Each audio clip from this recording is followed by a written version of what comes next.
तो उन्होंने कहा हम गाड़ी में, हम सरगुजा जा रहे हैं। तो मैंने कहा गाड़ी में ही बैठे हैं, आप बात करा दीजिए। तो उन्होंने कहा बात क्या है। मैंने उनको बताया, उन्होंने होल्ड कराया, ब्रीफ किया सचिन जी को, और फिर मुझे कहा कि आप तुम चुप रहो, कुछ नहीं करना है, चुनाव का समय है, इसको देख लेंगे, ये कर लेंगे, चुप हो जाओ और कुछ नहीं बोलना। आप मतलब चलिए, ये मैं समझ सकता हूँ कि अभी पब्लिक में जाइए, हम इसको इंटरनली सॉर्ट आउट करेंगे। बोला कि अभी चुप रहो, भूल जाओ, चुनाव है 7 तारीख तक निकाल लो।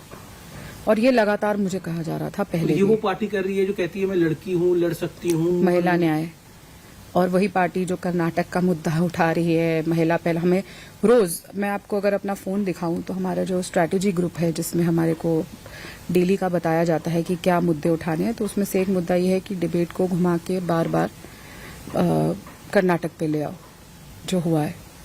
बहुत अच्छी बात है, आप कर्नाटक पे बात करिए, आप मणिपुर पे बात करिए, आप पहलवानों पे बात करिए, लेकिन आपके घर के अंदर जो लड़की को आप ही का पदाधिकारी, हमारे लिए मंदिर है वो। तो मुझे तो ऐसा लगता है, जो राहुल जी ने कहा था ना, आपको याद होगा कि मंदिर में लोग छेड़ने जाते हैं लड़की को, तो ये पार्टी हम का ऑफिस हमारा मंदिर ही होता है। वो शायद इसी मंदिर की बात कर रहे थे कि उनके पदाधिकारी महिलाओं के साथ क्या करते हैं। आपने दिल्ली जब ये बात पहुंचाई तो दिल्ली में भी कोई हिला नहीं इस बात को लेकर कि मुझे कांग्रेस पार्टी में किसी की रीढ़ की हड्डी नहीं है अमीश जी। 3 लोगों ने मुझे एक कमरे में बंद कर लिया था। तो भूपेश बघेल जी को सबसे पहले मैंने फोन किया, हम बतौर बेटी, हमें हर साल बुलाते थे वहां पे तीजापुरा का फेस्टिवल मनाने, और मैंने उनको कहा आप मुझे 7 साल से जानते हैं, मेरे परिवार को जानते हैं, आप जानते हैं मैं किस तरीके की फैमिली से आती हूँ, और मेरे साथ इतनी बड़ी घटना हुई है। तो 3-3.25 मिनट मेरी उनसे बात हुई, और बघेल जी ने मैंने उनको कहा कि मैं इतनी परेशान, उस समय मैं हॉस्पिटल से आ रही थी, 154 पे मेरी हार्ट बीट थी, अगर आप उस दिन मेरी घड़ी देख लेते ऐसा लगता कि वो फट जाएगी। और मैंने कहा मैं हॉस्पिटल से आ रही हूँ, मेरी तबीयत ठीक नहीं। किसी भी महिला के साथ इस तरह की अगर घटना हो जाएगी, अगर हमारे पड़ोस में भी कोई चिल्ला रहा हो, तो कहीं आसपास भी कोई चिल्ला रहा हो, तो हम जाके देखेंगे।